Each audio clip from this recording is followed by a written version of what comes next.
Retrocedamos en el tiempo por unos segundos a enero del 2020, hace 11 meses. Yo les estaría diciendo que estamos viviendo una crisis de aprendizajes. Que a pesar de que en los últimos 40 años la matrícula en primaria y en secundaria ha crecido, más chicos están en el aula, estamos enfrentando una crisis de aprendizajes. Y eso porque a pesar de estar en el aula, muchos chicos no están obteniendo las habilidades fundamentales. Pero ¿cómo sabemos que eso está pasando?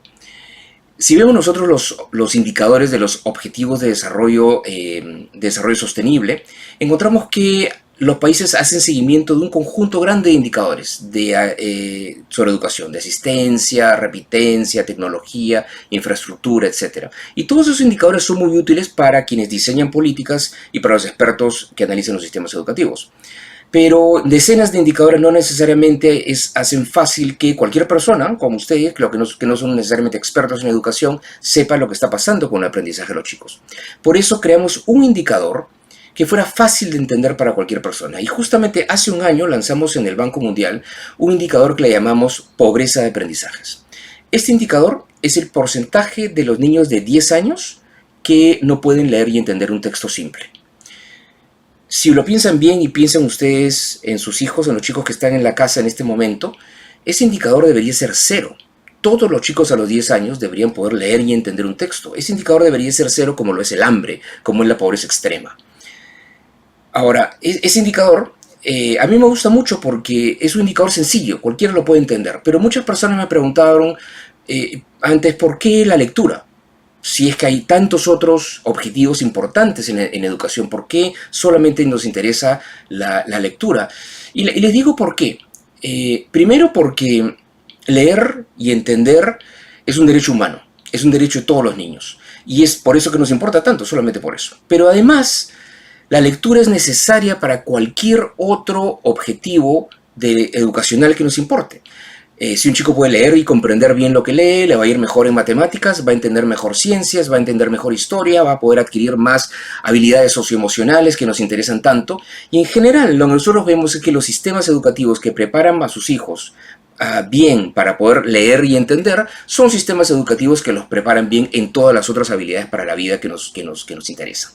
Entonces, la pregunta es cómo estábamos en este indicador de pobreza de aprendizajes en enero del 2020. Y la cifra que teníamos para esa fecha era de 53%. Es decir, más de la mitad de los niños no podía leer y entender un texto en los países de ingreso medio e ingreso bajo. Que eso esté pasando, eso no es un problema. Eso es una crisis, y es una crisis gravísima. Ahora, movamos el video a junio del 2020. ¿Y qué está pasando en ese momento, en junio del 2020? En ese momento teníamos 1.600 millones de chicos que estaban fuera de las aulas debido a la pandemia. En casi todos los países del mundo las aulas estaban cerradas y teníamos un séptimo de la humanidad que debía estar en el colegio, ¿no? Y que estaba en sus casas o en sus comunidades.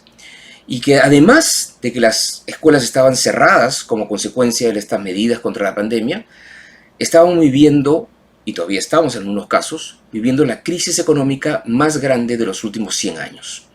¿Y por qué una crisis económica nos importa en educación? Porque las familias entonces tienen menos recursos para poder invertir en educación y porque los gobiernos tienen menos recursos para invertir en educación. Este es un shock doble sin precedentes. Nunca habíamos vivido un cierre de escuelas prolongado como este, combinado con una recesión tan grave como esta. Ahora, como consecuencia de esos prolongados cierres de escuelas y a pesar de los esfuerzos de muchos gobiernos por implementar estrategias de aprendizaje remoto, encontramos que hay pérdidas de aprendizaje muy graves entre los chicos por ese desenganche que ha habido del sistema escolar. Y ese indicador que yo les decía que en enero era 53%, lo que nosotros estamos simulando es que ahora puede estar llegando a 63%. Ese es un número altísimo. Y eso es un problema extremadamente grave. Pero no solamente es las pérdidas de aprendizaje que tenemos como impactos en el sistema educativo. Además de eso, encontramos un problema grave de deserción. Calculamos que unos 10 millones de chicos no van a regresar a las escuelas luego de esta crisis. Además, sabemos que hay problemas graves de salud mental entre los chicos, entre los profesores. Encontramos que como consecuencia de este desenganche del menor número de años de escolaridad que los chicos van a tener, que esta generación puede estar perdiendo muchos ingresos futuros. Calculamos que van a estar perdiendo 10 trillones de ingresos futuros, que corresponde a un 10% del PBI más o menos. Lo cual es una cifra muy grande de ingresos futuros que esta generación va a perder. Y además tenemos un problema grave de desigualdad. Y déjeme explayarme un poquito más en este tema de desigualdad. Como consecuencia de la crisis, los países no se han cruzado de brazos. Todos los países, ricos y pobres, han invertido en estrategias de desarrollo de remoto. En primer lugar, han intentado invertir en Internet, en tratar de llegar en línea a los chicos, pero obviamente no pueden llegar en línea a todos los chicos porque no todos los chicos tienen conectividad en su casa. En los países más pobres, en África subsahariana, por ejemplo, solamente el 10% de chicos tienen conexión en su casa. En América Latina, ese número está entre 50 y 60%. Entonces, todos los países han tenido que regresar a la televisión, a la radio, a repartir material impreso. Los profesores se han conectado con los chicos a través de WhatsApp y teléfonos inteligentes. Entonces han sido, en todos los casos, estrategias multiplataformas. Pero cuando comparamos lo que ha pasado en las distintas regiones, vemos que esas estrategias de aprendizaje remoto han tenido distintos grados de efectividad y de penetración. En África, por ejemplo, encontramos que la mitad de los chicos no han tenido acceso a nada, a ningún tipo de aprendizaje remoto. En el caso de América Latina, encontramos que el 93% de los chicos han tenido acceso a algún tipo de aprendizaje remoto, y eso no está mal. Nosotros decimos, bueno, 93% es un número bastante alto. Lamentablemente, hay diferencias muy grandes en las experiencias que los chicos han tenido al interior de América Latina. En algunos casos encontramos chicos que en sus hogares han estado en un lugar apropiado para poder trabajar, tienen conexión a internet y se han conectado con sus profesores y con sus compañeros, tienen material de lectura en casa. En cambio, en el otro extremo, encontramos chicos que solamente pueden acceder a un programa de radio en una zona rural, o que tienen que caminar un par de horas para poder lograr señal de internet en el teléfono inteligente de sus padres. Entonces tenemos experiencias muy distintas entre chicos ricos y entre chicos más pobres. Esto lo hemos podido cuantificar en algunos casos, y les muestro la experiencia de Colombia, en el quintil más pobre de ingresos calculamos que va a haber una pérdida de aprendizajes del 95%. En el quintil más rico de ingresos encontramos una pérdida bastante grande también, ¿no? De más del 50%. Entonces, finalmente encontramos que hay un impacto muy fuerte sobre los aprendizajes, y al mismo tiempo un impacto muy desigual, que es algo que nos tiene que preocupar muchísimo. Tenemos entonces, si ya les decía yo que en enero del 2020 estábamos viviendo una crisis, tenemos una crisis sobre otra crisis. Pero déjenme cerrar en estos últimos minutos hablando de dos lecciones importantes que nos puede dar esta pandemia, y si aprendemos de esas lecciones y trabajamos sobre esas lecciones, podemos lograr un sistema educativo más eficaz y más equitativo. Una primera lección es que los sistemas educativos tienen que ser más resilientes. Siempre pueden haber interrupciones en la vida escolar. Puede haber un huracán en Haití, un monzón en la India, o un terremoto en Perú o en Pakistán. Y los países tienen que estar preparados. Pero estar preparados implica asegurar que haya una continuidad en el proceso educativo entre la escuela y el hogar. Y esa continuidad requiere, por un lado, una escuela que tenga las condiciones correctas y funcione bien, pero por otro lado, como nos ha mostrado esta pandemia, requiere que en el hogar tengamos las condiciones correctas para poder aprender. Y tener las condiciones correctas en el hogar implica muchas cosas, pero déjenme hablarles de dos ingredientes. Primero, déjenme hablar de los padres de familia. Yo creo que esta pandemia nos ha mostrado la fundamental importancia de los padres en el proceso educativo de los estudiantes. Los padres, lo quieran o no, son protagonistas del futuro de sus hijos. Y no es fácil, es un esfuerzo heroico que hay que hacer en todo momento, ¿no? Esas pequeñas acciones en el día a día en el cual los padres enseñan con el ejemplo, enseñan sobre perseverancia, sobre empatía, enseñan acerca del respeto a los demás. Y también son muchas acciones en el día a día para crear un ambiente propicio para que los chicos puedan aprender en el hogar. Algunos padres han internalizado bien ese proceso, pero no todos. Y segundo, tenemos que entender que hay diferencias en las condiciones materiales de los hogares. Como les decía, en algunos casos hay un chico que tiene internet en su casa, que tiene libros, que tiene un espacio donde trabajar, y en el otro extremo chicos que no tienen nada de eso. Pero la política pública puede incidir en eso. La política pública puede mejorar también las condiciones en el hogar. Y déjenme darle 3 ejemplos. En primer lugar, un programa que se llama Read at Home, ¿no? Leyendo en casa, del Banco Mundial, que tiene como objetivo llegar masivamente con material de lectura a todos los hogares, particularmente los hogares más pobres.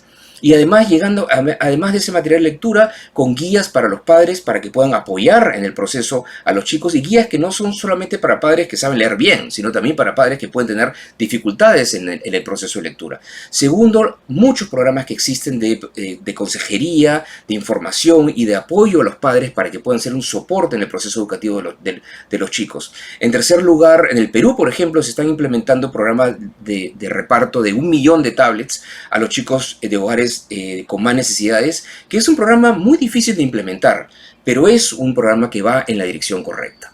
En ese sentido, con la política pública podemos apoyar que haya una continuidad en el aprendizaje y que mejoren las condiciones en el hogar. Y la segunda lección que les quería mencionar es que la escuela del futuro cercano, es una escuela en la cual se logre un balance entre la tecnología y el factor humano.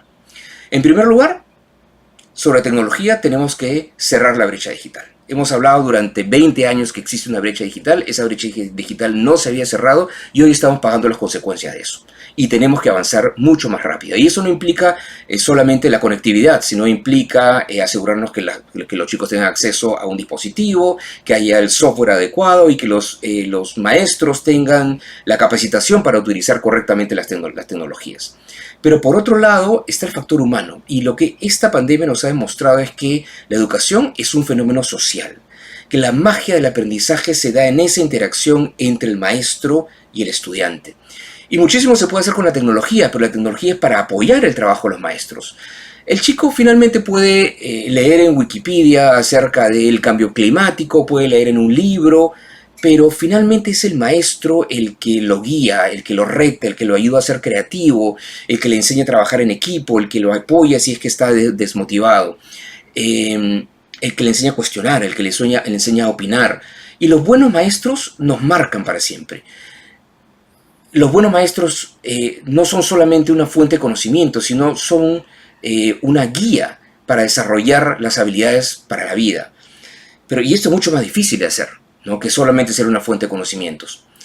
Ustedes, estoy seguro, que recuerdan con nombre y apellido aquel maestro que dijo algo o hizo algo que los hizo pensar de una manera distinta, que les cambió la vida. Décadas después se van a acordar de esa persona. Eso muestra la importancia del maestro en la vida de todas las personas. Ahora, muchos maestros son efectivamente así, son excelentes, pero no pueden ser muchos. Tienen que ser todos los maestros. ¿Y cómo logramos que todos los maestros sean excelentes? Ser excelente requiere práctica, requiere mucha práctica y requiere mucho esfuerzo. Tú no te subes a un avión con un piloto que ha aprendido a manejar la nave en un libro o en un aula. Tú te subes a un avión confiado con un piloto que tiene 10.000 horas de vuelo. Lo mismo sucede con los maestros. El buen maestro es aquel que practica constantemente, aquel que recibe consejos de sus pares, ¿no?, aquel que se inspira del profesor más experimentado permanentemente. Por eso necesitamos apoyar en invertir con entrenamiento práctico a los 60 millones de maestros que hoy día están en las aulas frente a nuestros chicos, porque tenemos que asegurar que su interacción con los estudiantes sea cada vez mejor. Pero además tenemos que invertir en los maestros del futuro. ¿Y cómo sabemos si vamos en buen camino cuando hablamos de invertir a los maestros que vienen y que van a estar en el futuro en nuestras aulas? Ahí yo quiero que recuerden una cosa, que lo que predice cuando un sistema educativo es exitoso o no, lo que predice eso es la valoración social de la carrera del maestro en un país. La carrera del maestro debe ser exigente, debe ser retadora, pero debe ser un orgullo para toda familia que su hijo o su hija escoja ser docente. Cuando eso pase, es que nos estaremos dando cuenta que tenemos un sistema educativo de buena calidad. Yo creo que esta pandemia nos ha demostrado varias cosas. Nos ha demostrado que los padres son protagonistas del futuro de sus hijos. Nos ha demostrado que necesitamos cerrar la brecha digital. Nos ha demostrado que los maestros son fundamentales, que la siguiente generación está en sus manos, que tenemos que invertir en los maestros de hoy y los maestros del futuro. Y también nos ha mostrado esta pandemia que todo esto es urgente. Y les digo por qué es urgente. Y se los quiero decir más bien con una anécdota. Cuando yo tuve el honor de ser ministro de Educación en el Perú, implementamos un programa que se llamaba Jornada Escolar Completa, que se llama Jornada Escolar Completa. Y es un programa en el cual las escuelas secundarias recibían más infraestructura, más equipamiento, los maestros tenían más capacitación y los chicos estaban más horas en el aula. Y yo visité muchísimas de estas escuelas y siempre les preguntaba a los chicos qué les parecía esta experiencia de estar más tiempo con sus profesores y con sus compañeros, y la respuesta siempre era entusiastamente positiva. Pero visitando una escuela en Chulucanas, en Piura, en el norte del Perú, un chico que estaba en quinto de secundaria me dijo: sí, esto está muy bien, pero esto está muy bien para los chicos de primero y de segundo de secundaria. Yo estoy en quinto, yo ya me estoy yendo. Para mí, llegaron muy tarde. Y yo no tenía respuesta para ese chico. Y yo creo que seguimos llegando tarde. Seguimos llegando tarde en muchos países. En Indonesia, en Marruecos, en Perú. Seguimos llegando tarde. Y tenemos que avanzar más rápido. Yo no quisiera volver a tener esa conversación, ni quisiera que ningún otro ministro de Educación tenga esa conversación. Tenemos que avanzar más rápido. No podemos volver a llegar tarde. Muchas gracias.